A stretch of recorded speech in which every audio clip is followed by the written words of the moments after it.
Hello everyone. Today I am going to record Accounting Standard 10, which is accounting for PPE, plant property and equipment, in front of you, in which I shall discuss each and every concept of the AS10. तो देखिए दोस्तों, accounting standard 10 AS10 आप लोगों के सामने आज मैं discuss कर रहा। AS10 का नाम क्या है? इसका नाम जो पहले हुआ करता था, बहुत पहले, उसका नाम हुआ करता था अकाउंटिंग फॉर फिक्स्ड एसेट्स, और फिर होता था एक अकाउंटिंग स्टैंडर्ड 6 जो बात करता था अकाउंटिंग फॉर डेप्रिसिएशन। ध्यान से सुनिएगा मेरी बातों को। एक अकाउंटिंग स्टैंडर्ड 10 हुआ करता था और एक हुआ करता था, मैंने दोनों बोला हुआ करता था, AS10 हुआ करता था, AS6 हुआ करता था। AS10 कवर करता था अकाउंटिंग फॉर फिक्स्ड एसेट्स को और डेप्रिसिएशन को कवर किया जाता था AS6 के द्वारा। अब क्या हुआ कि ये दोनों अब नहीं है, इस दोनों की मौत हो गई, समाप्त हो गया दोनों। बिल्कुल सही और सटीक स्टैंडर्ड जो है आपको, जो दोनों को लपेट रहा है, दोनों को एक ही चीज में कवर करेंगे हम। तो जो न्यू स्टैंडर्ड है, उस न्यू स्टैंडर्ड का नाम मैंने कहा AS10 ही है, बट इसका नाम सुनिए क्या है, जो अपने को पढ़ना है और अपना सिलेबस में भी है। इसका नाम है, क्या नाम है सर? इसका नाम है सर अकाउंटिंग फॉर। सर पहले भी आपने ये कहा अकाउंटिंग फॉर, तो यहां मैं क्या लिखूं? अकाउंटिंग फॉर फिक्स्ड एसेट्स लिखूं? The answer is no. इसका नाम है accounting for PPE, accounting for PPE। PPE का मतलब क्या हुआ? PPE का मतलब हुआ प्रॉपर्टी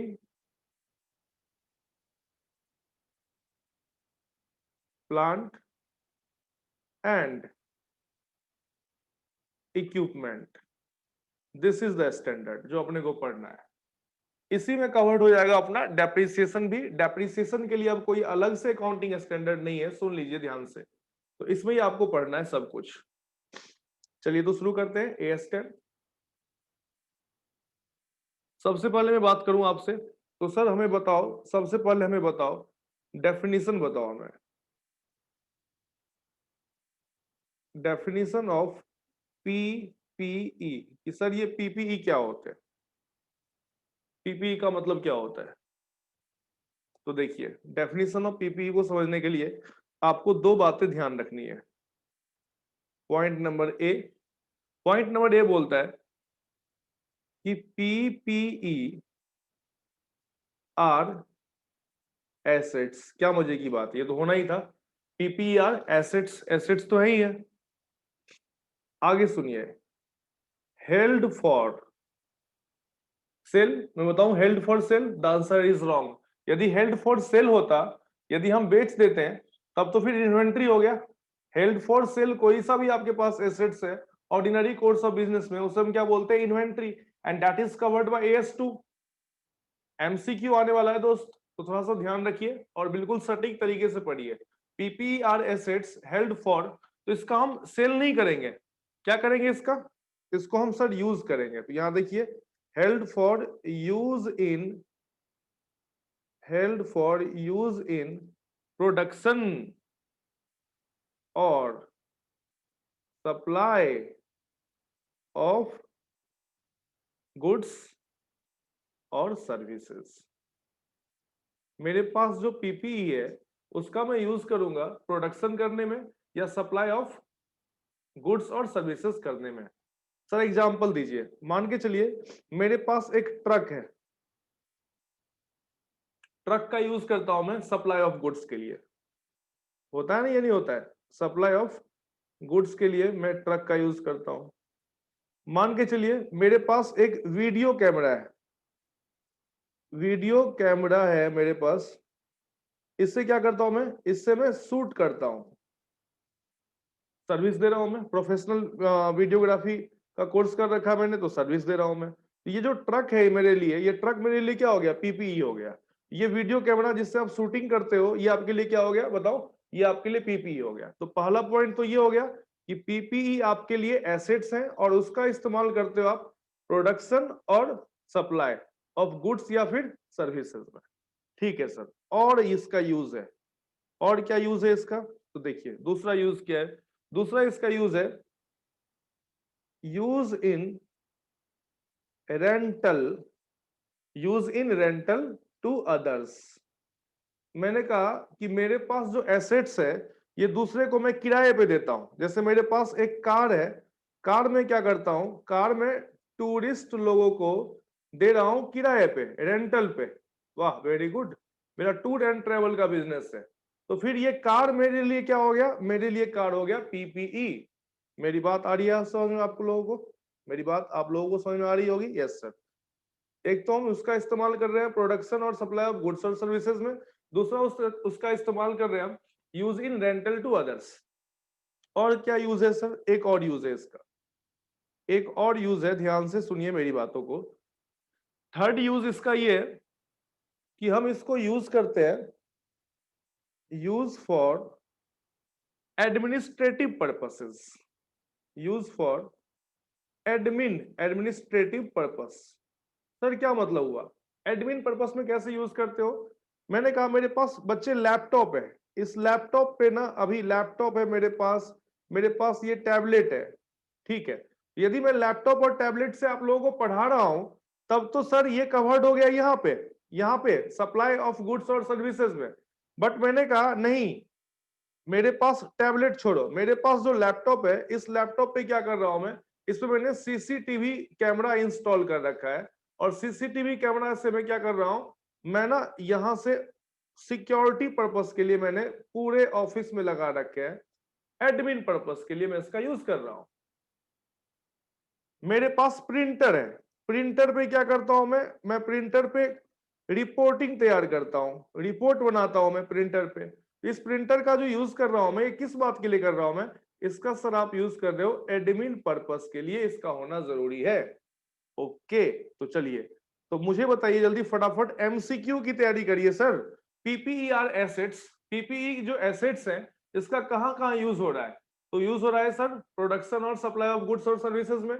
दूसरा कहां यूज हो रहा है, use in rental to others, किसी और को किराए पे दे रहे हैं, एग्जांपल दे दिया मैंने। और थर्ड इसका यूज हो रहा है किस बात के लिए, एडमिन पर्पस के लिए। तो ये सर मैंने आपको बता दिया, इसको मैंने छोटा कर दिया कि this is the basically definition of PPE. Book में आप देखोगे ये सिंगल लाइन में इन्होंने बता दिया आपको, बट इसको आप शॉर्ट करके पढ़िए।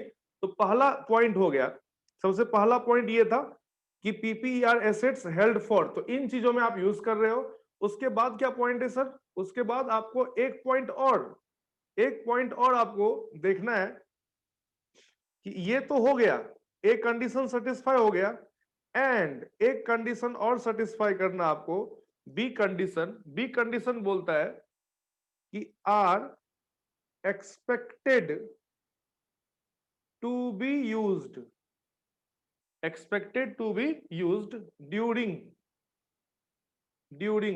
more than a period of 12 months, more than a period of 12 months। मतलब ये हुआ सर कि आपको जो यूज करने हैं किन किन पर्पस के लिए, यूसेज तो देखना ही देखना है, मतलब मैंने जो इसका यूज है वो भी देखा, और दूसरा मैंने इसका लाइफ स्पैन भी देखा कि पीपीई का जो लाइफ स्पैन होगा वह मोर देन क्या होना चाहिए, मोर देन होना चाहिए 12 मंथ। मान लो मेरे पास कैलकुलेटर है, तो कैलकुलेटर का इस्तेमाल कहां करूंगा मैं, सर कैलकुलेटर का इस्तेमाल हो सकता है आप एडमिन पर्पस में करो। बट मैंने कहा दोस्त, मैंने जो कैलकुलेटर खरीदी है वह एडमिन पर्पस में तो यूज हो रहा है, बट साहब कैलकुलेटर ना 6 महीने के बाद वो खराब हो जाता है, तो जैसे ही 6 महीने बाद कैलकुलेटर खराब हो गया तो वह पीपीई के डेफिनेशन में नहीं आया। That's it. तो नाउ आई थिंक कि आप लोगों को पीपीई का डेफिनेशन अच्छे समझ में आ गया होगा, आपको रटने की जरूरत नहीं है, ठीक है ना। चलिए सर आगे चलिए, आगे बात करिए। डेफिनेशन के बाद चलिए स्कोप। प्रत्येक अकाउंटिंग स्टैंडर्ड का अपना एक स्कोप होता है। स्कोप का मतलब हुआ ये अकाउंटिंग स्टैंडर्ड कहां कहां लगेंगे और कहां कहां नहीं लगेंगे। तो स्कोप क्या बोलता है, देखो ये बोल रहा है दिस स्टैंडर्ड का मतलब है, जो ए स्टैंड की बात कर रहा मैं, डज नॉट अप्लाई 2 ये नहीं लगेगा, आप यहां पे AS10 नहीं लगा सकते। कहां सर? मैंने कहा किसी के पास बायोलॉजिकल एसेट्स है सर। बायोलॉजिकल एसेट्स क्या होता है? मैंने कहा वही हाथी, भैंस, बकरी, घोड़े, ये क्या है? बायोलॉजिकल एसेट्स है। तो बायोलॉजिकल एसेट्स के ऊपर, अरे बायोलॉजिकल एसेट्स समझ गए, एलिफेंट हो गया आपका, हाँ, हॉर्सेस हो गए, कौ हो गया, कोई पशुपालन में लगा हुआ है, भैंस पाल पाल रखा है और फिर मिल्क प्रोड्यूस करके बेच रहा है, तो बायोलॉजिकल एसेट्स है। तो AS10 मत लगा देना बायोलॉजिकल एसेट्स के ऊपर।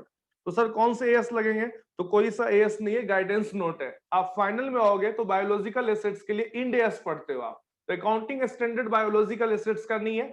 फाइनल में जाके इंटरनेशनल अकाउंटिंग स्टैंडर्ड्स पढ़ोगे ना, वहां पे इंटरनेशनल अकाउंटिंग स्टैंडर्ड्स हैं, तो उतना भी पढ़ना नहीं है ना, मैं उतना चर्चा कर रहा हूं, आपको पता है पॉइंट टू पॉइंट बातें करता हूं। तो बायोलॉजिकल एसेट्स आपके एमसीक्यूज में आएंगे कि किसी कंपनी के पास एलिफेंट है, हॉर्स है, तो उसके ऊपर क्या कर रहे हो?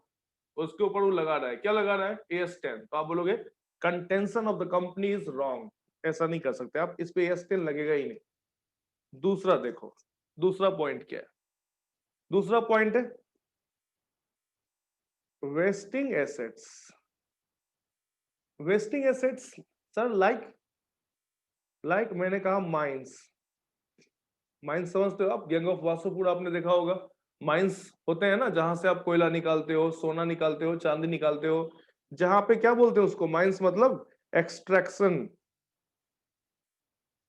ऑफ मिनरल्स, इसके लाइसेंस मिलते हैं आपको। तो ये जो लाइसेंस है ना, जो ये लाइसेंस आप सरकार से लेते हो ना, इस लाइसेंसेस के ऊपर आप PPE नहीं लगा सकते। हाँ, इन माइंस में मतलब मैंने मशीन लगाया, इन माइंस में यदि मैं कोई मशीन लगा दूं, अभी आपने देखा होगा प्रधानमंत्री मोदी जी ने अभी किसी पुल का उद्घाटन किया उधर कश्मीर की तरफ, तो जो पुल, या अरुणाचल प्रदेश, आई थिंक, मैं कंफ्यूज हूं कहां पे, बट जहां भी उद्घाटन हुआ है वहां पे क्या है कि माइंस को तोड़ने के लिए आप PPE का इस्तेमाल कर रहे हो, तो फिर ठीक है। बट जो माइंस से कोयला निकालने के लिए, माइंस से कुछ निकालने के लिए आपको लाइसेंसेस मिल रहे हैं, लाइसेंसेस के पैसे देने होते हैं, तो this is not covered by AS10। Yes, एक और महत्वपूर्ण बात है, मैंने कहा इन दोनों जगह के ऊपर नहीं लगेंगे, but very very relevant topic, relevant topic नहीं, रेलेवेंट कॉन्सेप्ट इज दैट कि देखो AS10 इज एप्लीकेबल, सुनना ध्यान से, applicable for AS10 is applicable to bearer plants।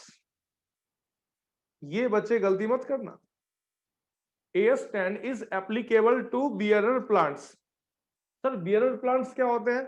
मैंने कहा bearer plants का मतलब वह प्लांट जिसका लाइफ जो है वह ग्रेटर देन 12 मंथ्स हो, और फिर ये आपको ईच ईयर, प्रत्येक साल आपको ये ना फ्रूट्स प्रोड्यूस करके देता है आपको, इसको बोलते हैं बियरर प्लांट। जैसे कि सर, अरे जैसे कि क्या नालायक, जैसे कि आप बताओ मुझे, मैंगोज के ट्री, कोकोनट के ट्री, ये क्या है बताओ? ये पौधा आप एक बार लगाते हो, एक बार आपने पौधे की फोटो मैं कैसे बनाऊं, चलो छोड़ो, इसके जो पेड़ होते हैं ना, इसके जो पेड़ होते हैं, ये पेड़ होते हैं साहब, ये एक बार आप लगा दो पेड़, और आप बरसों तक, तुम्हारे दादाजी पेड़ लगा के आए तुम्हारे गांव में, और ये पेड़ इतना बड़ा हो गया, अभी तक तुम इस पेड़ के किनारे बैठ जाओ, और पेड़ के किनारे तुम झूले लगाओ, और तुम आम खाओ, तुम नारियल देखते हो ना, नारियल के पेड़ कई साल तक खड़े होते हैं, और आपको ईयर बाय ईयर नारियल आपको मिल जाता है उससे। तो these are the bearer plant, तो bearer plant is covered by the AS10, उसमें कोई डॉट्स नहीं है। बट मैंने क्या बोला था? मैंने कहा बायोलॉजिकल एसेट्स जो होते हैं ना, बायोलॉजिकल एसेट्स जैसे एलिफेंट, हॉर्स, बफेलोज, कॉज, इन सब के ऊपर आपका AS10 नहीं लगता, बियरर प्लांट के ऊपर लग जाता है। और बियरर प्लांट का मतलब मैंने समझा दिया, आम के पेड़, कोकोनट के पेड़ जिसका लाइफ स्पैन मोर देन क्या है, 12 मंथ्स है। मान लो आपके अगल बगल कोई फार्मर आलू की खेती करता है, आलू की खेती करता है, टमाटर की खेती करता है, उसके बाद मैंने कहा प्याज, ओनियन की खेती करता है, तो ये जो इसके जो पौधे होते हैं, थोड़ा सा भी यदि तुमको ज्ञान हो, कॉमन सेंस हो, तो इसके जो पेड़ होते हैं ना, इसके पेड़ जो होते हैं, जैसे ही आप क्या करते हो, आप इससे आलू या टमाटर या प्याज निकालते हो, इसका पेड़ भी लगभग समाप्ति हो जाता है। इसका जो पौधा होता है, पेड़ तो बोल ही नहीं सकते, आलू का पेड़ होता ही नहीं है, इसको हम क्या बोलते हैं, प्लांट बोलते हैं, ट्री नहीं बोल सकते हम। और ये प्लांट जो होते हैं, इसका लाइफ स्पेन जो होता है वो मुश्किल से क्या होता है, एक बार फल निकला या 2 बार निकला, उसके बाद ये बिल्कुल समाप्त हो जाता है। फिर से आपको अगले साल इसकी खेती होती है, इसको आपको प्रत्येक साल खेत में लगाने होते हैं, इसकी खेती होती है। जबकि इसकी खेती नहीं होती, खेती इन द सेंस कि आपको ईच ईयर, प्रत्येक साल आपको खेत में लगाने नहीं होते, एक बार आप लगा दो, कई सालों तक फल खाओ। जबकि यहाँ पे फल खाने के लिए क्या करना पड़ेगा आपको, यहाँ पे फल खाने के लिए आपको प्रत्येक साल, तो these are not bearer plant, ये ध्यान देना। कोई आलू का पौधा उगा रहा है तो आलू का पौधा बियरर का प्लांट नहीं है, बियरर प्लांट नहीं है, तो इसके ऊपर AS10 नहीं लगेगा। जबकि इसके ऊपर, आम के पौधे के ऊपर AS10 लग जाएगा, because it is covered bye बोलो बोलो बोलो बियरर प्लांट। तो आई थिंक आप लोगों ने बियरर प्लांट को जान लिया। तो मैंने क्या बताया, मैंने आपको बताया scope, this standard doesn't apply to biological assets, के ऊपर ये स्टैंडर्ड नहीं लगेगा, वेस्टिंग एसेट्स के ऊपर ये स्टैंडर्ड नहीं लगेगा। ध्यान देना, अलग से मैंने बताया आपको कि AS10 is applicable to bearer plant. Bear plant क्या होता है, और कुछ ऐसे प्लांट है जो प्लांट तो है बट बियर प्लांट नहीं है, तो उसके ऊपर AS10 नहीं लगेगा। इस तरह से हमने स्कोप भी कवर कर लिया। ओके, आगे चलिए। थर्ड पॉइंट क्या है sir, the third point is recognition. इससे सम बनेंगे, रिकॉग्निशन ऑफ PPE। तो PPE यदि आप बुक्स में दिखाते हो, आपने अकाउंटिंग की है साहब, आप मशीन खरीदते हो, मशीन को बुक में दिखाते हो, हाँ सर, तो मशीन आप खरीदते हो तब कैसे बुक में दिखाते हो, या फिर मान लो आपने मशीन को एक्सचेंज कर लिया तो उसको बुक में कैसे दिखाओगे, या मशीन आपने खुद से कंस्ट्रक्ट किया तो आप बुक में कैसे दिखाओगे। तो रिकॉग्निशन के जो केसेस होंगे, रिकॉग्निशन के 3 केसेस होंगे। द फर्स्ट केस इज, मान के चलो हम क्या कर रहे हैं, खरीद रहे हैं, क्या खरीद रहे हैं, एसेट्स। तो पहला केस हम लोग कर रहे हैं रिकॉग्निशन ऑफ PPE। इसके 3 केस होंगे। पहला केस क्या होगा, cost in case of purchase करें, कि हम कोई एसेट्स खरीद रहे हैं तो क्या रिकॉग्निशन होगा। या फिर मान लो सेल्फ कंस्ट्रक्टेड, खुद से उसका मैंने कंस्ट्रक्शन करवाया, नालायक को सेल्फ जनरेटेड मत बोलना, बोल सकते हो सेल्फ जनरेटेड, कोई दिक्कत नहीं, सॉरी, सेल्फ जनरेटेड भी आप बोल सकते हो, सेल्फ कंस्ट्रक्टेड बोलो। मतलब जैसे देखते हो ना, मान के चलो मैंने खुद से एक प्लांट तैयार कर लिया, कई लोग होते हैं ना साइंटिफिक टाइप के, खुद से प्लांट बना लेते हैं, या खुद से कोई एक गाड़ी असेंबलिंग करनी उन्होंने, तो उसका कैसे हम कॉस्टिंग करेंगे। और third one is the exchange, यदि हम एक्सचेंज करते हैं किसी एसेट्स का, पुराना दो नया लो, आप देखते हो ना, अपना पुराना फोन दे देते हो, नए फोन को ले लाते हो, तो दैट इज द एक्सचेंज। तो दैट इज द रिकॉग्निशन। यानी कि ये 3 केसेस आपके पास बनते हैं, 3 तरीके से आपके पास बुक्स में एसेट्स की एंट्री होती है। या तो आपने एसेट्स खरीदी है PPE, या आपने एसेट्स को खुद से डेवलप किया है, या फिर आपने एसेट्स को क्या किया बताओ, एक्सचेंज किया है।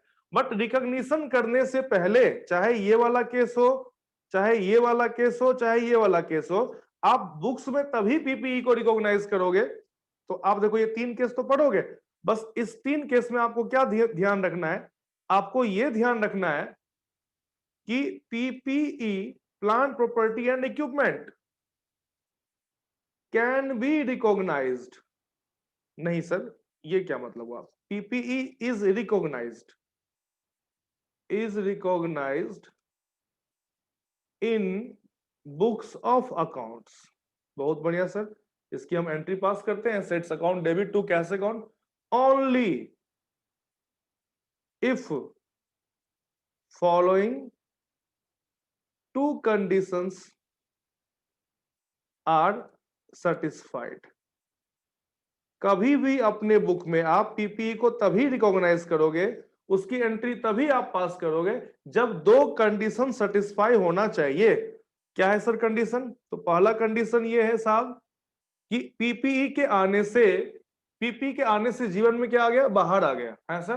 PPE के आने से जीवन में बाहर आ गया मतलब क्या हुआ, मतलब ये हुआ साहब कि आपके द्वारा PPE के खरीदने से आपकी कंपनी में, आपके बिजनेस ऑर्गेनाइजेशन में, आपके एस्टेब्लिशमेंट में फ्यूचर इकोनॉमिक बेनिफिट इनहांस हो गया। आने वाले टाइम में क्या हो जाएगा, आपकी आमदनी बढ़ जाएगी, आपको इससे फायदे होंगे, और फायदा बिल्कुल दिख रहा है। मान के चलो अभी तक मैं क्या करता था, अभी मैं रेंट पे ना जनरेटर रेंट पे लाता था और फैक्ट्री में यूज करता था, तो मुझे रेंट देने होते थे। अब मैंने क्या किया, जनरेटर मैंने खुद खरीद ली। तो जब जनरेटर मैंने खुद खरीद ली फैक्ट्री में, तो अब मेरा रेंट का जाना क्या हो जाएगा, बंद हो जाएगा। तो साहब मेरे बेनिफिट आपको दिख रहे हैं या नहीं दिख रहे हैं? Yes sir. तो जब भी आप पीपीई को बुक्स में रिकॉग्नाइज करोगे, तो पहला कंडीशन ये चेक करना, पूछना कंपनी वालों से कि तुम इसको पीपीई तभी मानोगे जब तुमको इससे कुछ बेनिफिट दिख रहे हैं, और वह बेनिफिट कंपनी को बिल्कुल आसानी से मिल रहे हैं। यस, तो लिखिए इसको, it is probable that future economic benefit will flow to entity। Assets को खरीदने के बाद अपना फ्यूचर इकोनॉमिक बेनिफिट बढ़ जाएगा। दूसरा ये कि जो तुमने एसेट्स खरीदे हैं ना, उसका कॉस्ट कितना है, उसका कॉस्ट बताओ। जैसे मैंने कहा कि मान लो आज मैंने गाड़ी खरीद ली, मान लो मेरा टूर एंड ट्रेवल का बिजनेस है, और मैं अभी तक ना भाड़े पे लेकर के मैं इसको किराए पे लगाता था, मतलब खुद में हायर करता था, फिर किसी और को किराए पे देता था मैं। आज मैंने ये गाड़ी खरीद ली, तो इस गाड़ी के खरीदने से क्या होगा, ये मैं अब क्या करूंगा, ये अपना गाड़ी हो गया। अब मुझे जब मन होगा, जिसको मन होगा, मैं ये टैक्सी किराए पे दे सकता हूं, और मैं अपने पैसे को बिल्कुल अपने पास रखूंगा, रेंट मुझे पे नहीं करना है। दूसरा, इसका कॉस्ट कितना है, इसका कॉस्ट 6 लाख है। आप बोल सकते हो ना, आप गाड़ी खरीदोगे तो कॉस्ट पता है ना आपको, ऐसा तो नहीं इसका कॉस्ट ही पता नहीं होगा। यस, तो इसका कॉस्ट जो है ना, कैन इजिली रिलायबली मेजर्ड। जो आपके पास पीपीई आ रहा है, पीपीई मतलब ये पीपीई है, तो the cost can be reliably measured. यदि ये दो कंडीशन पूरा हो गया, तो फिर आप बुक्स में पीपीई को क्या करोगे, रिकॉग्नाइज करोगे, कोई दिक्कत नहीं। यस, तो अब पीपीई को कभी भी आपसे एग्जाम में आए कि पीपीई को रिकॉग्नाइज करने से पहले किन दो कंडीशन का सेटिस्फाई होना जरूरी है, तो साहब आपने जो मशीन खरीदी है उसका कॉस्ट बताओ। ठीक है सर, कॉस्ट बता दिया। अब उस कॉस्ट को करने से कंपनी को फ्यूचर इकोनॉमिक बेनिफिट मिलने वाले हैं, तभी उस कॉस्ट को बचे। कहने का मतलब है कि आप उसे क्या करोगे, एसेट्स मानोगे। यदि ऐसा नहीं हो रहा है, तुम खर्चा कर रहे हो, मान के चलो अभी मैंने एडवर्टीजमेंट पे ना 2 करोड़ रुपया खर्च कर दिया आईपीएल में, तो खर्चा तो हो गया, कॉस्ट तो मुझे पता है, बट इस 2 करोड़ के खर्चा से मेरे फ्यूचर इकोनॉमिक बेनिफिट क्या रियलाइज होंगे, इस बात की कोई सर्टेनिटी नहीं है। एडवर्टीजमेंट पे 2 CR खर्चा करने से मेरा कितना फ्यूचर इकोनॉमिक बेनिफिट होगा, इसका कोई सर्टेनिटी नहीं है। हो भी सकता है, नहीं भी हो सकता है, कोई एग्जिस्टेंस नहीं है कि होगा ही होगा। तो 2 CR is not a PPE, PPE बोल ही नहीं सकते उसको हम प्रॉफिट एंड लॉस अकाउंट में उस खर्चे को हम राइट ऑफ कर देंगे। यानी कोई कंपनी कोई खर्चा कर रही है और उससे कोई पीपीई नहीं बन रहा है, मतलब दोनों के दोनों कंडीशन सेटिस्फाई नहीं हो रहे हैं, तो उन खर्चों को आप सीधे डायरेक्टली कहां ट्रांसफर कर दोगे, प्रॉफिट एंड लॉस अकाउंट में ट्रांसफर कर दोगे। यस, चलिए सर, ये तो रिकॉग्निशन की बात हो गई। अब रिकॉग्निशन के कितने केस हैं, तो रिकॉग्निशन के हम पढ़ेंगे केस ए। यहां कैसे रिकॉग्नाइज करें, रिकॉग्नाइज करेंगे और कैसे करेंगे, अब उसकी बात हो रही है। द सेकेंड पॉइंट, यहां कैसे रिकॉग्नाइज करेंगे, and the third point is यहां कैसे रिकॉग्नाइज करेंगे। चलिए, तो रिकॉग्निशन की बात कर रहे हैं।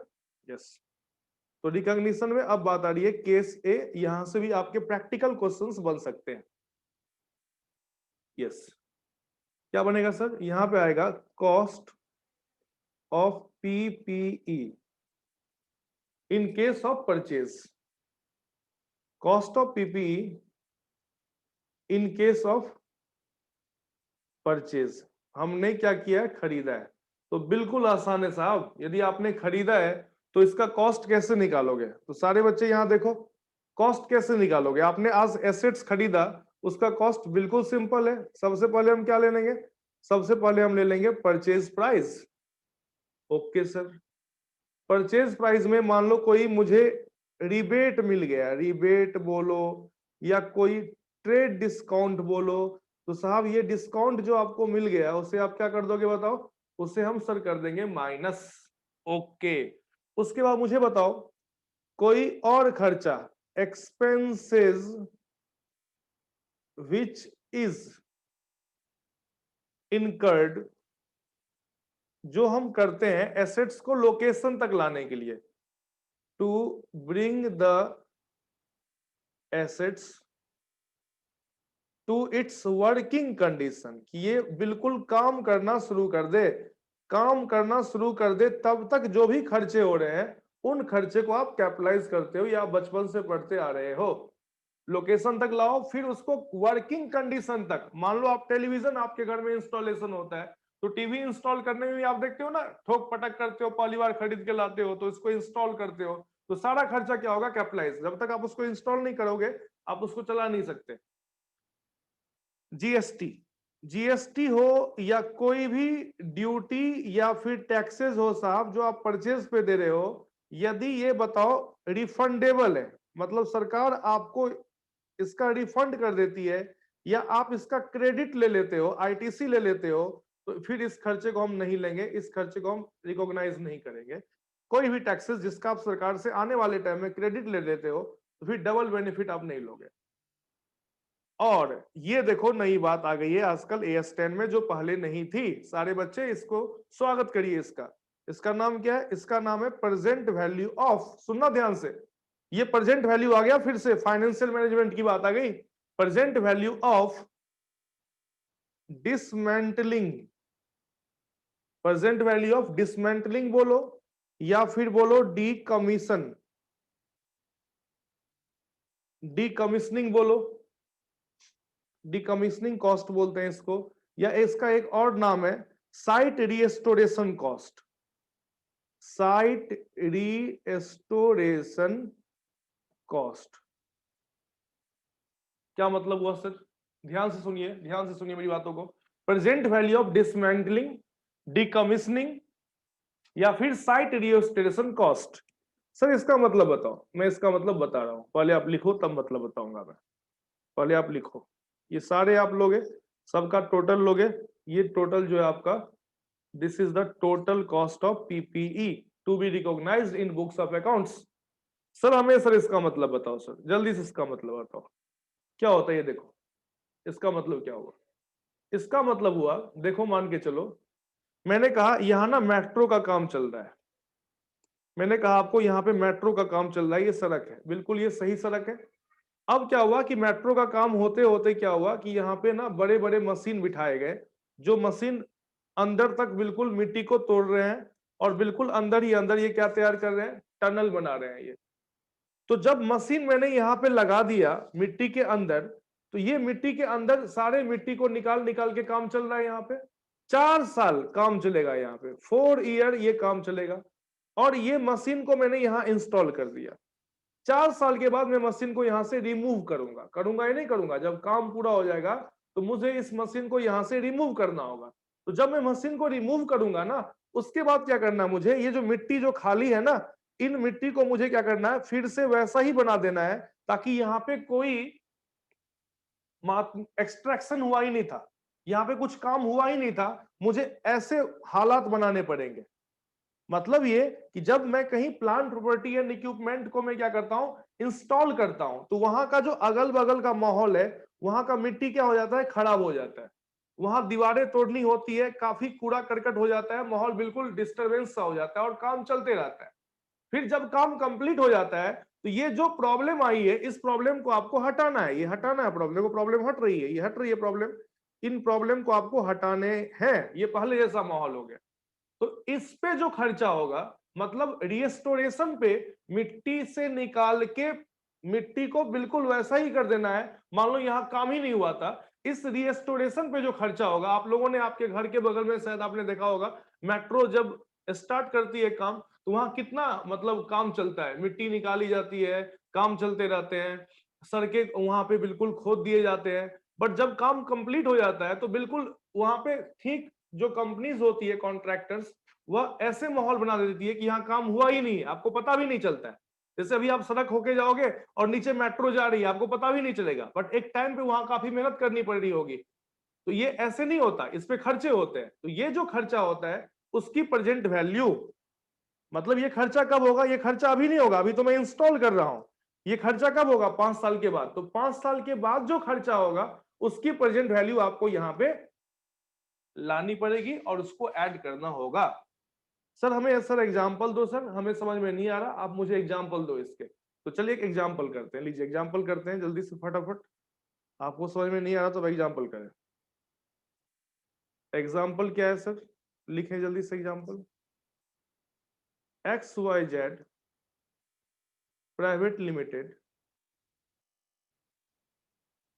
purchased a PPE for ₹6 lakh. Trade discount, trade discount जो आपको मिल रहा है वो 10% का आपका ट्रेड डिस्काउंट है। फिर मैंने कहा इंस्टॉलेशन, इंस्टॉलेशन एक्सपेंस जो है आपने 4 लाख रुपए का इंस्टॉलेशन एक्सपेंस किया। फिर मैंने कहा जीएसटी आपने पे किया, आपको जीएसटी पे करना पड़ा है 60,000 का आपने जीएसटी पे किया, जिसका क्रेडिट मिल जाता है, क्रेडिट इज अवेलेबल। आगे चल के सरकार आपको इसका क्रेडिट दे देगी, मतलब आप जब टैक्स पे करोगे तो उसमें से माइनस कर सकते हो।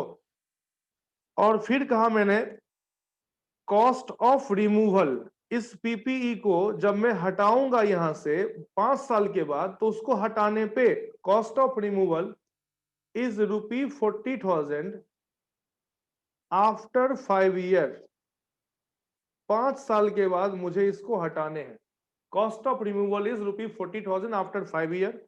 और रेट जो है इंटरेस्ट का, रेट 10% इंटरेस्ट चल रहा है। ये रेट अपने को हेल्प करेगा प्रेजेंट वैल्यू निकालने में।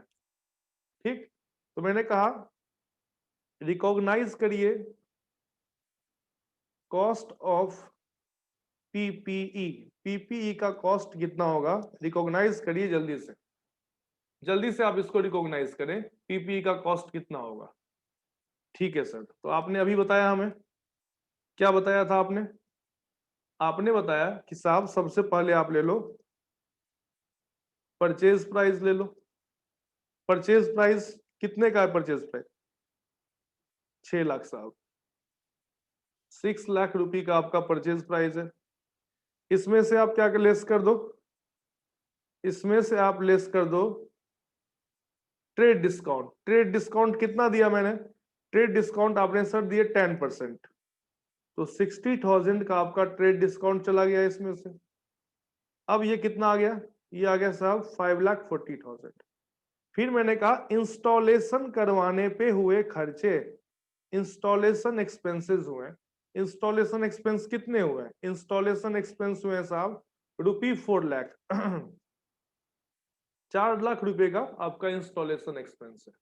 ओके, नई बातें जो पहले नहीं हुआ करती थी इसको रिमूवल पे भी खर्चे होंगे। तो present value of cost of removal या डीकमीशनिंग या रीस्टोरेशन, मतलब साहब क्या करना है कि मुझे 5 साल के बाद क्या करना है, 5 साल के बाद मुझे 40,000 रुपए चाहिए। सुनो ध्यान से जो बच्चे एफएम नहीं पढ़ रखे हैं, 5 साल के बाद आपको ₹40,000 चाहिए, तो आज बैंक में कितना जमा कर दोगे बताओ? बैंक आपको 10% इंटरेस्ट दे रहा है, बैंक आपको 10% इंटरेस्ट दे रहा है। 5 साल के बाद तुम्हें 40,000 चाहिए, तो आज तुम बैंक में जमा कर दोगे ना इस मशीन के नाम से, ताकि 5 साल के बाद तुम जाओ तो तुम्हें जो तुमने जमा किया प्लस इंटरेस्ट दोनों मिला के 40 हो जाए। तो ऑब्वियस सी बात है हम कम पैसे जमा करेंगे। कभी भी किसी वैल्यू का हम प्रेजेंट वैल्यू निकाल रहे हैं, मतलब इतना पैसा हम आज जमा कर रहे हैं बैंक में, ये पैसा जो हम जमा करेंगे plus interest plus interest plus interest होते होते ये बन जाएगा 40,000। तो आज ऑब्वियस सी बात है हम कितना पैसा जमा करें, 40,000 से कम ही जमा करेंगे। ये प्रेजेंट वैल्यू हम कैसे निकालते हैं? तो इसके लिए कुछ नहीं करना है, कैलकुलेटर ले लो। 1 डिवाइडेड बाय 1.10, डिवाइड इसलिए कर रहे हैं क्योंकि कम वाली वैल्यू निकालना है। 1 डिवाइडेड बाय 1.10 कर दो, कुछ आया होगा देखो 0.909 आया होगा कैलकुलेटर पे। उसके बाद क्या करो, देखो यहाँ पे कैलकुलेटर निकालो, मैं कितनी बार समझा रखा हूँ। 1 डिवाइडेड बाय 1.10 कर दो, 0.909 आ गया, ये फर्स्ट ईयर का आया। फिर इक्वल टू दबाओ 0.826 आया होगा, फिर इक्वल टू दबाओ 0.751 आया होगा, फिर इक्वल टू दबाओ 0.683 आया होगा, फिर इक्वल टू दबाओ 0.621। देखो ये 5वें साल में आ गए। It was the first year, second year, third year, fourth year and fifth year.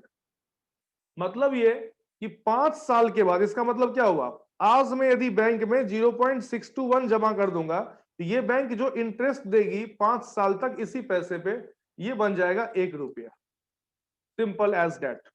तो हमको क्या करना है, हमें पता चल गया कि 0.621 हम यदि आज जमा कर रहे हैं, आज जमा कर रहे हैं 0.621, तो ये 5 साल बाद कितना बन गया, 1। तो मुझे 5 साल बाद कितना चाहिए, 40,000। तो मैं आज कितना जमा करूं, इसी को बोलते हैं हम प्रेजेंट वैल्यू। क्रॉस मल्टीप्लाई कर दो तो ये आ जाएगा 40,000 इंटू 0.621, ठीक है ना। डिवाइडेड बाय 1 क्या, कुछ नहीं होता डिवाइडेड बाय 1। तो 40,000 इंटू कर दो 0.621, ये आपकी वैल्यू बन जाएगी 24840। 24840 आज तुम जमा कर दोगे ना 24। अब बच्चे जिनको प्रेजेंट वैल्यू और अच्छे समझना है ना, तो आज तुम जमा कर दिए ना 2480, तो तुम इस पे 10% इंटरेस्ट लो कैलकुलेटर पे, प्लस करो 10%, प्लस करो 10%, प्लस करो 10%, प्लस करो 10%, प्लस करो 10%, 5 बार 10% प्लस करते रहो, जाके बन जाएगा वो 40,000।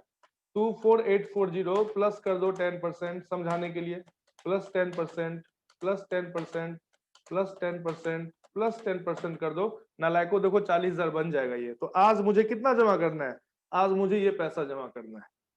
ऐसे हम प्रेजेंट वैल्यू निकालते हैं, ठीक है सर। यदि 12% होता तो फिर तुम 1 डिवाइडेड बाय 1.12 ले लेते और इक्वल टू दबाते रहते, जितनी बार इक्वल टू दबाओगे उतने साल का निकल आएगा। सर यदि 9% होता तो नालायक 1 डिवाइडेड बाय 1.09 लेते, तो जो रेट होगा डिवाइडेड 1 से कर देंगे उसका फैक्टर, ठीक। तो 24840 आ गया साहब, यहाँ पे 24840 आ गया। मतलब आज हम 24840 कैपिटलाइज कर देंगे यहाँ पे, और इसका टोटल कॉस्ट जो आएगा वह आ जाएगा 5,40,000 प्लस 4 लाख प्लस 24840, ये आ जाएगा 964,840 is the cost to be recognised as cost of PPE. कई बच्चे बोलेंगे सर 40,000 क्यों नहीं लिया, अरे 40,000 तो 5 साल के बाद खर्च होगा ना। आज मशीन हम क्या कर रहे हैं, बुक्स में रिकॉग्नाइज कर रहे हैं, तो 5 साल बाद जो खर्चा होगा उसकी आज की वैल्यू लेंगे हम।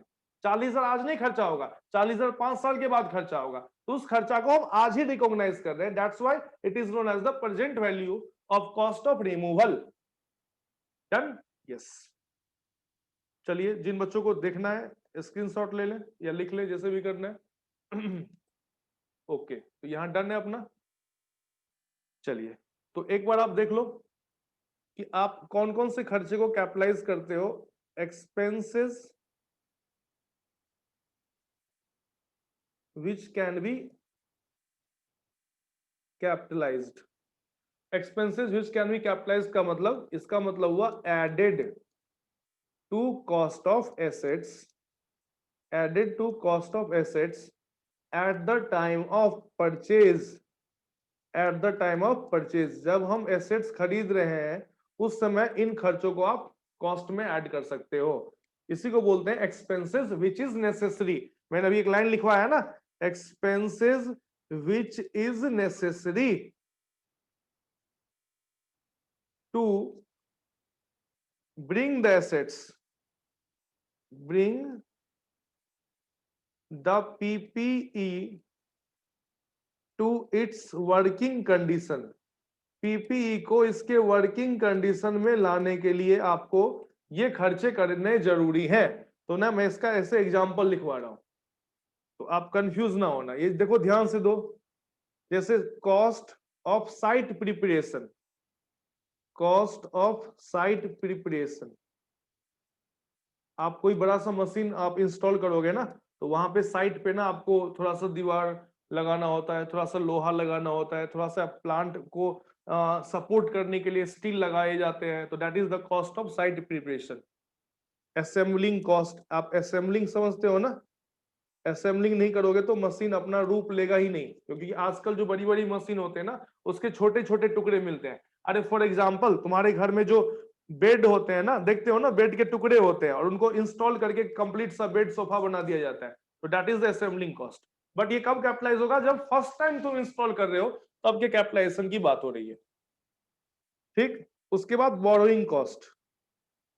बोरोइंग कॉस्ट भी हम क्या करेंगे, कैपिटलाइज करेंगे। बोरोइंग कॉस्ट का मतलब यदि मैंने लोन लेकर के मैंने क्या खरीदा है, मैंने पीपीई खरीदा है, तो जब तक पीपीई कंप्लीट नहीं हुआ है, जब तक पीपीई वर्किंग कंडीशन में नहीं आया है, तब तक के इंटरेस्ट को ही हम क्या बोलते हैं, तब तक के इंटरेस्ट को बोलते हैं बोरोइंग कॉस्ट। जैसे तुम लोग हाउस प्रॉपर्टी पढ़ते हो, तो हाउस प्रॉपर्टी में याद है, हाउस प्रॉपर्टी में होता है कॉन्सेप्ट नालायको, प्री कंस्ट्रक्शन इंटरेस्ट पीरियड।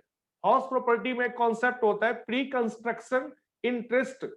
तो प्री कंस्ट्रक्शन इंटरेस्ट क्या है, बोरोइंग कॉस्ट है।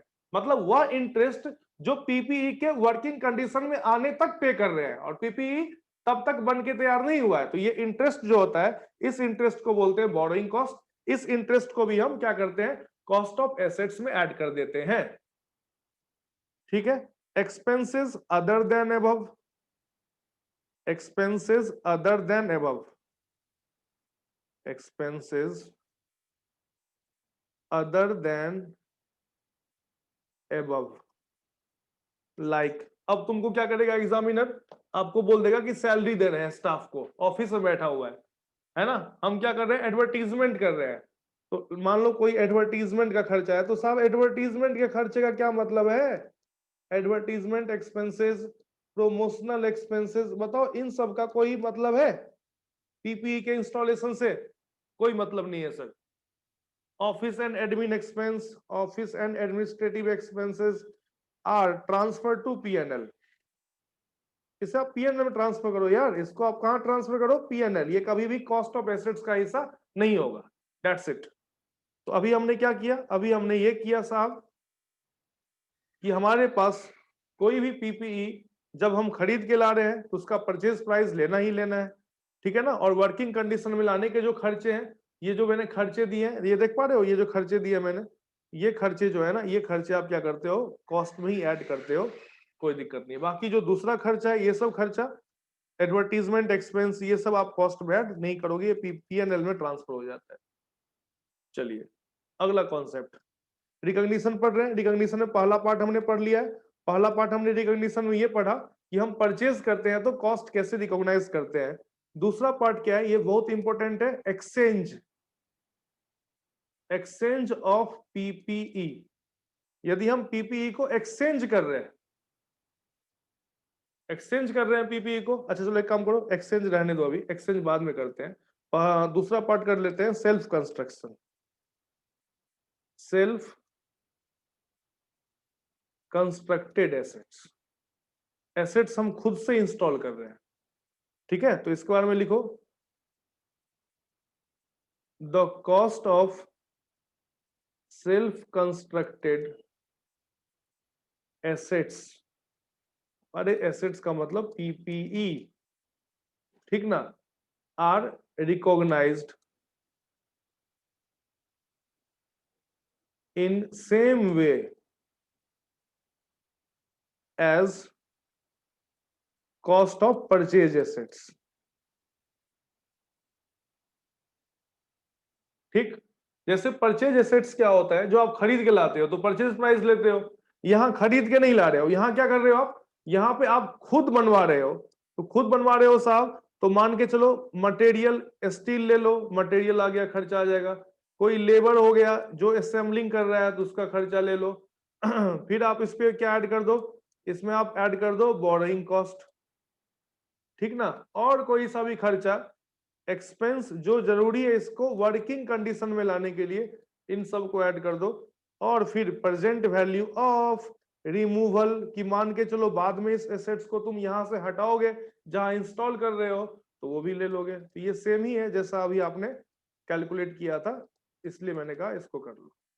Done, yes. इसको लिखना है तो इसको आप लिख लीजिए, आराम से लिख सकते हैं आप इसको स्क्रीनशॉट लेकर के, कोई दिक्कत नहीं है। Yes sir. चलिए सी पॉइंट, सी पॉइंट क्या है, सी पॉइंट है सर एक्सचेंज ऑफ एसेट्स। यदि हम एसेट्स को एक्सचेंज कर रहे हैं, तो एसेट्स का मतलब मैं फिर से जहां जहां एसेट्स बोल दूं, बार बार मैं एसेट्स बोल रहा हूं, तो उसका मतलब पीपीई की ही बात हो रही है। मान लो मेरे पास एक मशीन है, पुरानी मशीन, उसको मैंने दे दिया और कंपनी ने मुझे एक नई मशीन दे दी। यहाँ पे ओल्ड को मैंने एक्सचेंज करके न्यू एसेट्स ले लिया। जैसे पुराने मोबाइल को दे करके आप नया फोन ले लेते हो, न्यू मोबाइल ले लेते हो, that is just exchange of assets. यहाँ कोई पैसा वैसा हम नहीं दे रहे, एक्सचेंज कर रहे हैं। तो सर कैसे काम करेंगे यहाँ पे, तो यहाँ ध्यान देना, एक्सचेंज ऑफ एसेट्स कैसे हम रिकॉग्नाइज करेंगे। तो देखो सबसे पहला रूल, सबसे टॉप प्रायोरिटी का जो रूल है, ये रूल ध्यान देना, cost of new assets acquired, cost of new assets acquired shall be fair market value of new assets। सबसे पहला रूल यही है, cost of new assets acquired shall be fair market value of new assets. मतलब ये कि मान के चलो मैंने कहा मेरे पास एक अभी ओल्ड पीपीई है, ओल्ड पीपीई की बुक वैल्यू है मान लो 40,000, इसको मैंने रिप्लेस कर दिया एक्सचेंज ऑफर में, रिप्लेस कर दिया मैंने इसको कहां पे, एक्सचेंज ऑफर में इसको रिप्लेस कर दिया और मुझे एक न्यू पीपीई मिल गया जिसको मैं मार्केट में खरीदता तो इसका कॉस्ट है 30,000 है। सर फिर से बोलिए, तो पढ़िए फिर से, क्या बोलूं मैं फिर से।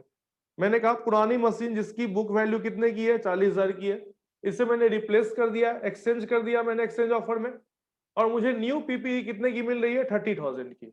मतलब मेरा दोस्त है उस न्यू पीपीई को खरीद रहा है बिल्कुल कैश में, तो उसे भी कितने देने पड़ रहे हैं, 30,000। मैं अपना 40,000 का पुराना सामान दे रहा हूं, तब मुझे वह 30,000 रुपए का नया वाला पीपीई दे रहा है। तो इस केस में क्या बोला, रूल 1 क्या बोल रहा है, देखो रूल 1 ये बोल रहा है कि cost of new assets acquired, यानी कि जो नए वाले एसेट्स आपके पास आ रहे हैं ना, उसकी जो रिकॉग्निशन होगी वह फेयर मार्केट वैल्यू हो जाएगी। यानी कि इसकी एंट्री पास करिए, एग्जाम में आ जाएगा। तो आप लिखेंगे हमारे पास न्यू पीपीई जो आ रहा है वो कितने का है साहब, 30,000 का है, और मेरे पास से जो ओल्ड पीपीई जा रहा है उसका बुक वैल्यू कितना है, 40,000।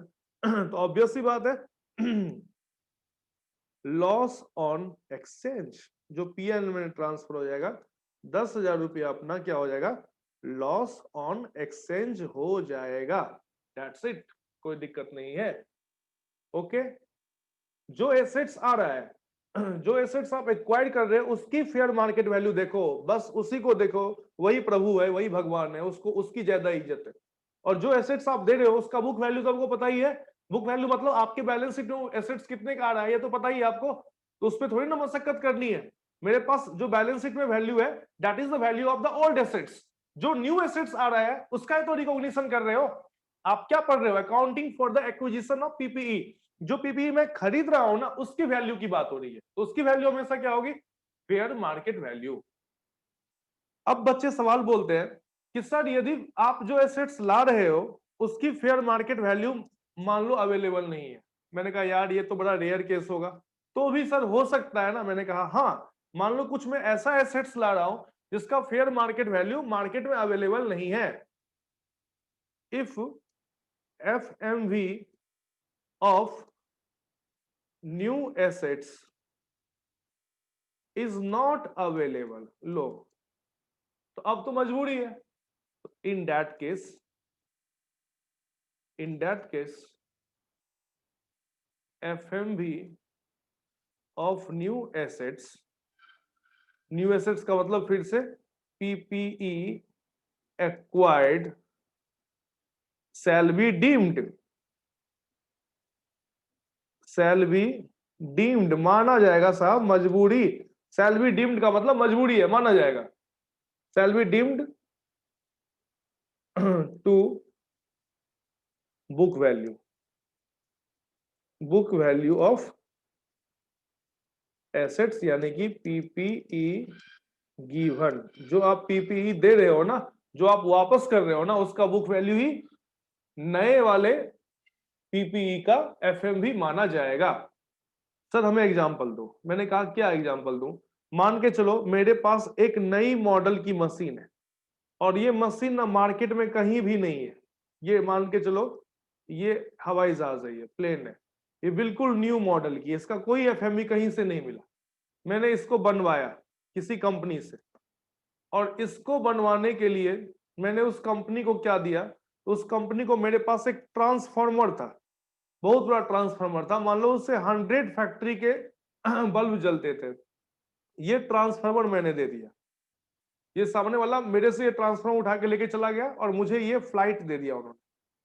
और इस फ्लाइट की ना एफएमवी जो है मिसिंग है, मार्केट में ऐसा फ्लाइट है ही नहीं, मान के चलो मिसिंग है। तो मैंने कहा चलो ठीक है, इसकी वैल्यू क्या थी जो आपके बुक में थी? मैंने कहा इसकी वैल्यू बुक में थी 400 CR। तो अब बताओ इसकी वैल्यू मिसिंग है, इसका वैल्यू पता ही नहीं मुझे, तो इसको मैं रिकॉग्नाइज कितना पे करूंगा? इसको रिकॉग्निशन करूंगा मैं बिल्कुल प्लेन, जो मेरे पास एरोप्लेन आ रहा है वो कितना पे होगा? 400 CR टू जो मैंने ओल्ड ट्रांसफॉर्मर दे दिया, उस ओल्ड ट्रांसफॉर्मर की वैल्यू कितनी हो जाएगी? 400 CR हो जाएगी। बट ये रेयर ही होगा, बहुत रेयर होगा ऐसा। इससे पहले जो मैंने एग्जांपल दिया है ना, वो ज्यादातर इसी पे सवाल आता है कि आप जो नए सेट्स खरीद के ला रहे हो उसका एफएमवी आप हमेशा रिकॉग्नाइज करो।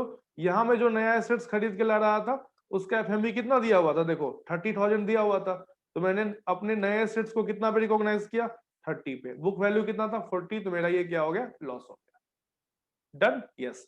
तो हमने क्या किया साहब? हमने तीन के तीन केसेस कर लिए रिकॉग्निशन के, कि यदि हम अपने एसेट्स को खरीदेंगे तो उसका कॉस्ट कैसे रिकॉग्नाइज करेंगे।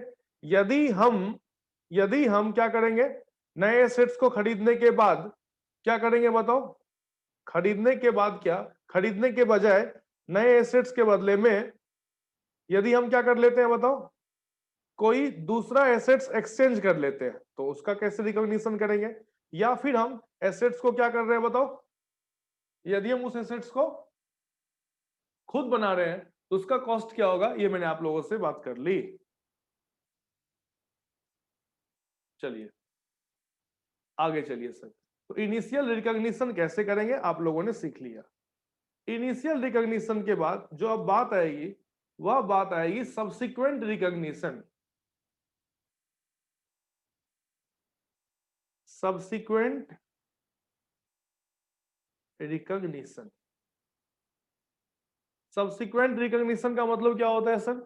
सब्सिक्वेंट रिकॉग्निशन का मतलब हुआ कि एसेट्स तुमने खरीद लिए, ठीक, एसेट्स को खरीदने के बाद अब बैलेंस शीट बना रहे हो। सबसे पहले तुमने एसेट्स की एंट्री पास कर ली, PPE to cash to supplier. ये तो तब आपने एंट्री पास की ना, जैसे मैंने एक्सचेंज किया तो क्या लिखा, मैंने खुद बनवाया तो क्या लिखा, मैंने खरीदी तो क्या लिखा।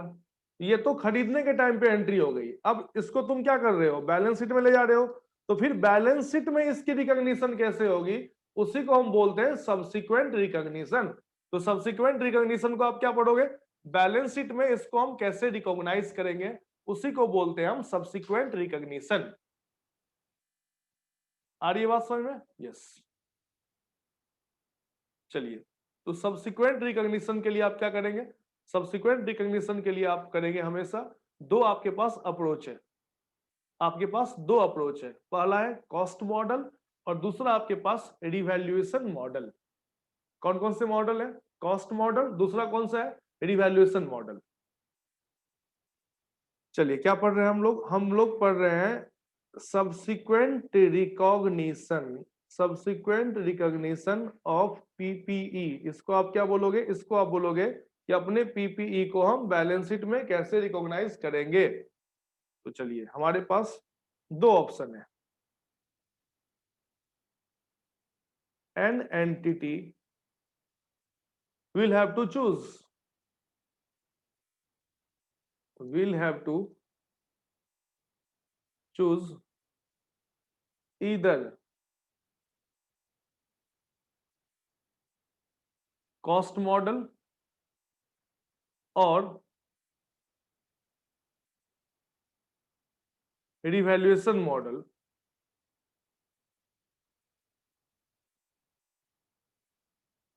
to reflect PPE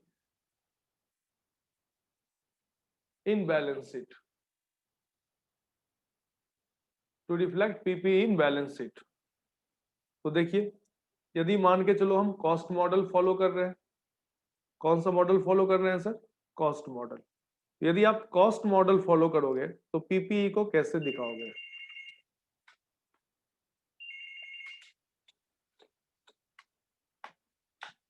यदि हम कॉस्ट मॉडल को करेंगे फॉलो तो हम कैसे रिकॉग्नाइज करेंगे?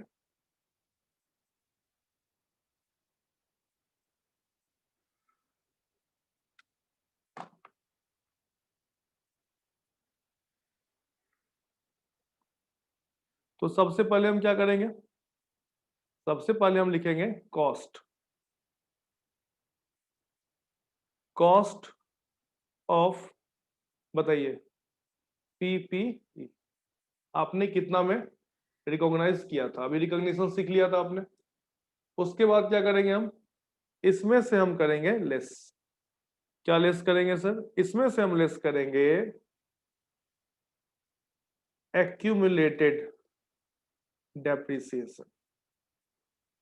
इसी को बोलते हैं हम कॉस्ट मॉडल, कि एसेट्स को जब मैंने खरीदा उस डेट से जब तक मैं बैलेंस शीट में एसेट्स को दिखा रहा हूं कितने तक का मैंने डेप्रिसिएशन लगा दिया।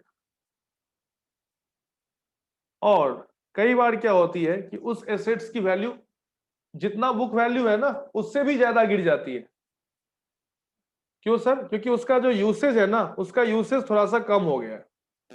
उसका यूसेज क्या हो गया? कम। तो उसको बोलते हैं इम्पेयरमेंट। अभी मैं इम्पेयरमेंट पे डिस्कस नहीं कर रहा, क्योंकि इम्पेयरमेंट का जो डिस्कशन है ये मैं करूंगा फाइनल लेवल पे। इंटरमीडिएट लेवल पे जो अपना डिस्कशन है इसके ऊपर, इम्पेयरमेंट के ऊपर ज्यादा नहीं है। तो इम्पेयरमेंट के ऊपर जो बात आ रही है उसका मतलब क्या है, अभी आप रहने दीजिए। अभी आप सिंपल ये समझिए कि आपके पास जो एसेट्स है उसकी जो बुक वैल्यू है, आप मेरे पास देखो ना, मेरे पास कोई पीपीई है जिसका बुक वैल्यू कितना है? 10 CR। बट इसको यूज करने के बाद ना मुझे 6 CR ही मिलने वाला है, इससे ज्यादा मिलेगा ही नहीं। मतलब मैं खामखा ऐसे इसको ना 10 CR दिखा रहा हूं, इसको यूज करने के बाद मुझे कितना मिलेगा? 6 CR, 7 CR, मतलब 10 CR से कम ही मिलेगा कितना भी मैं यूज कर लूं इसको। तो इसको बोलते हैं इम्पेयरमेंट लॉस।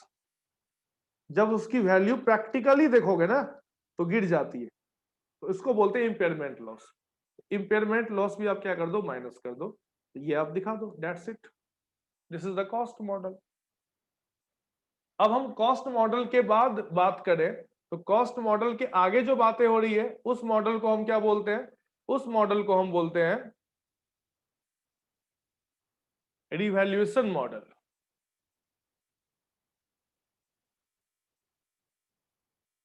अब हम बात करेंगे रिवैल्यूएशन मॉडल का।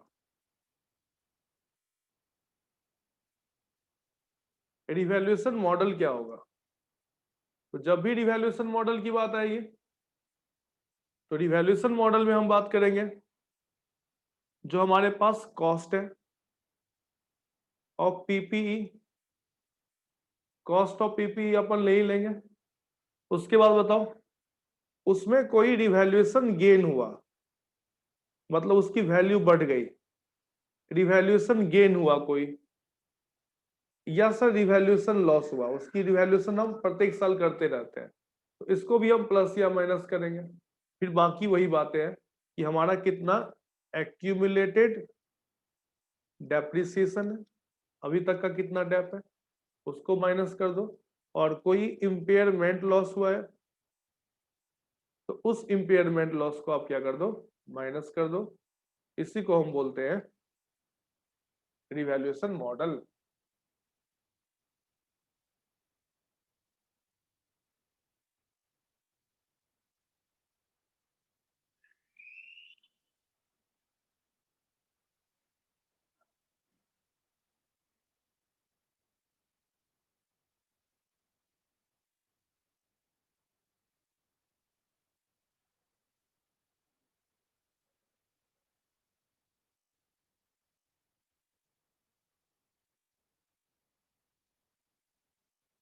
चलिए, तो रिवैल्यूएशन मॉडल आप लोगों को समझ में आ गया? कोई दिक्कत नहीं यहां तक?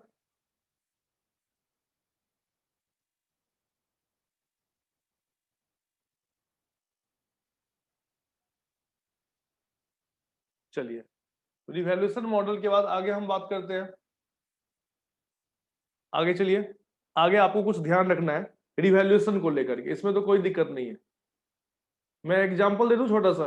मान के चलो कोई एसेट्स मैंने खरीदा है, कॉस्ट है पीपीई का, पीपीई का मान लो कॉस्ट है पीपीई का 10 लाख, और इसका लाइफ जो है ये लाइफ हो गया मान लो 4 साल। तो after 2 year, after 2 year how will you reflect PPE in balance sheet? Balance sheet में आप पीपीई को कैसे रिफ्लेक्ट करोगे आफ्टर 2 ईयर? तो सिंपल है यार, देखो ना, कॉस्ट दिखाओ पीपीई का, कॉस्ट मॉडल यदि हम फॉलो करते हैं तो, क्योंकि यहाँ रिवैल्यूएशन की बात ही नहीं हुई है तो आपको कॉस्ट मॉडल ही मानना है जब तक रिवैल्यूएशन की बात सम ना करे। तो पीपीई का कॉस्ट कितना आएगा? कॉस्ट ऑफ पीपीई जो है वो 10 लाख का है, ठीक। उसके बाद इसके ऊपर एक्यूमुलेटेड डेप्रिसिएशन, कितना का हमने डेप लगाया होगा बताओ? 10 लाख रुपए का पीपीई है, लाइफ 4 साल है, तो तुम 10 लाख को डिवाइड कर दो 4 से। अरे डिवाइड करो यार, 10 लाख को 4 से डिवाइड करो, कितना आएगा? 2.5 लाख रुपया आ जाएगा। तो 2.5 लाख रुपया तो 1 साल का डेप्रिसिएशन है, मैं 1 साल का डेप थोड़ी ना पूछ रहा हूँ, 2 साल तक यूज किया है, तो डेप कितना लग गया इसका? 5 लाख इसका डेप लग गया। तो मैं कितना दिखाऊंगा बैलेंस शीट में? 5 लाख रुपए दिखाऊंगा। Okay, yes, this is the cost model. Revaluation model क्या होगा? Assuming the same information given in question above, after 2 years the PPE is revalued at ₹7 lakh। PPE का ना रिवैल्यूएशन हो रहा है, the PPE is revalued at ₹7 lakh. तो जब मैं पीपीई को 7 लाख पे रिवैल्यू कर रहा हूं तो फिर मैं कैसे दिखाऊंगा इसको बताओ? सेम इंफॉर्मेशन है, तो this is the revaluation model. आप अपने एसेट्स का सिस्टमैटिक बेसिस पे क्या कर रहे हो? रिवैल्यूएशन मॉडल कर रहे हो, रिवैल्यू करते रहते हो। तो जब रिवैल्यू करते रहोगे साहब, तो कॉस्ट कितना था? कॉस्ट अपना था 10 लाख। चलो इसमें माइनस कर दूं मैं एक्यूमुलेटेड डेप्रिसिएशन 5 लाख, तो इसकी वैल्यू कॉस्ट मॉडल पे तो 5 लाख ही आती, बट मैंने इसकी रिवैल्यूएशन कितने पे कर दी? देखो यहाँ पे इसकी रिवैल्यूएशन हो गई है 7 लाख रुपए पे। तो जब इसकी रिवैल्यूएशन 7 लाख रुपए भी हो गई, इसका मतलब हुआ कि रिवैल्यूएशन क्या हो गया? मुझे रिवैल्यूएशन गेन हो गया साहब। रिवैल्यूएशन गेन कितने का हो गया? 2 लाख रुपए का मेरा रिवैल्यूएशन गेन हो गया। तो मेरे पास जो वैल्यू आ जाएगी वह वैल्यू आ जाएगी 7 लाख रुपए के। This is the revalued figure. कोई दिक्कत बताओ? कोई दिक्कत नहीं सर। चलिए कुछ इंपॉर्टेंट पॉइंट्स बता देता हूं मैं, अब समाप्त हो गया, इसमें कुछ रहा नहीं। Some important point related to revaluation. यदि आप अपने एसेट्स को रिवैल्यू करते हो तो कुछ इसके रूल्स हैं, ऐसे आप जब मन चाहे रिवैल्यूएशन नहीं कर सकते, या रिवैल्यूएशन पे जो आपका प्रॉफिट हो रहा है, गेन या लॉस हो रहा है, उसको हम नहीं कर सकते, कुछ भी नहीं कर सकते। मतलब उसको हम कहां ट्रांसफर करेंगे? नहीं करेंगे।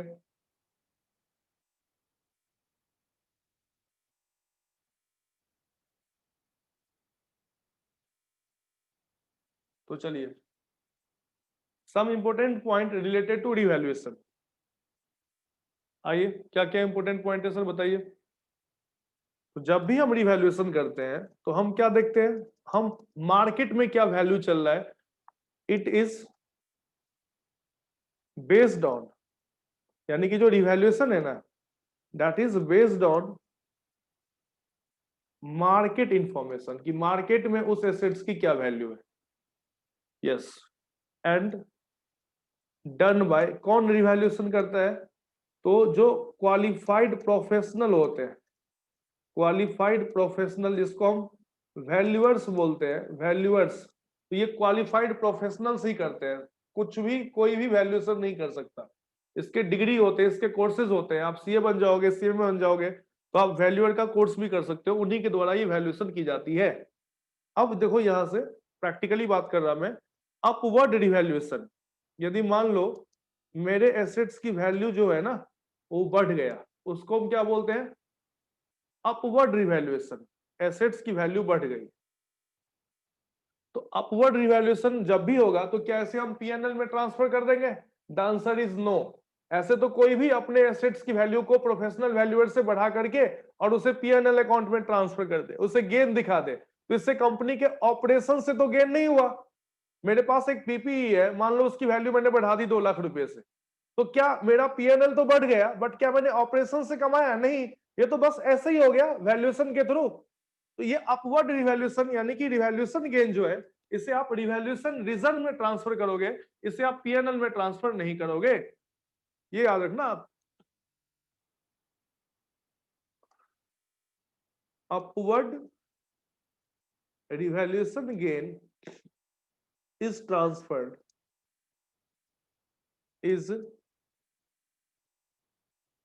transferred to revaluation gain or revaluation reserve account, which nature is capital reserve। ये हमारे लिए कैपिटल रिजर्व है। It is not transfer to, that is not transfer to PNL account.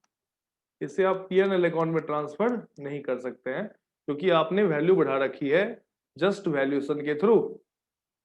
चलिए सर आगे बताइए।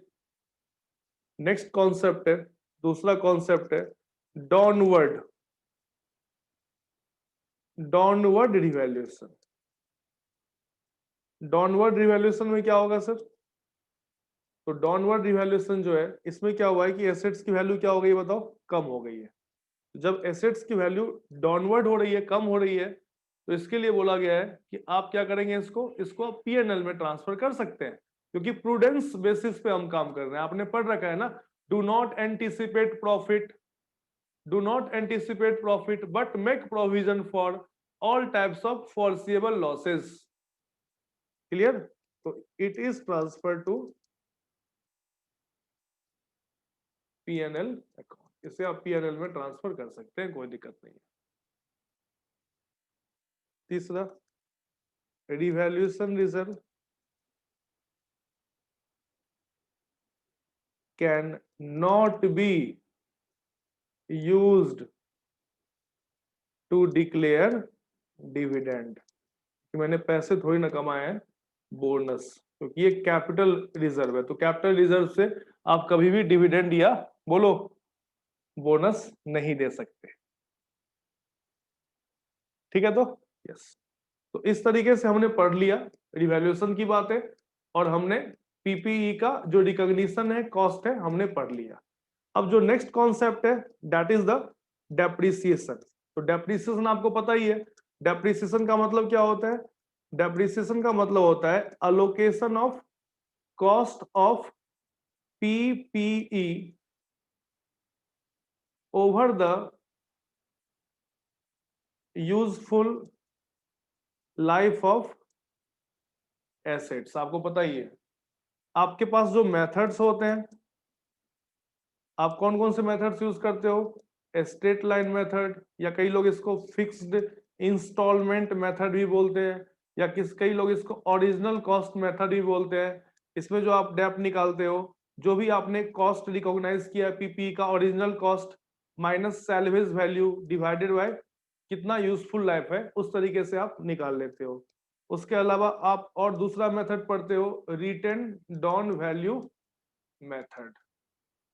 इसके अलावा भी और कई सारे मेथड्स हैं, जैसे कि आपने सुना होगा machine hour method, number of unit जो हमने प्रोड्यूस किए हैं उसका मेथड। तो ये कई सारे मेथड्स हैं जो आपको पता भी है, और इससे जो सम आएगा दैट इज वेरी सिंपल, जो आप डेप्रिसिएशन फाउंडेशन लेवल पे निकालते थे लगभग वही सम आता है। और डेप्रिसिएशन को आप कहां ट्रांसफर करते हो, तो डेप्रिसिएशन को आप प्रॉफिट एंड लॉस अकाउंट में आप ट्रांसफर कर देते हो, ये आपको पता ही है।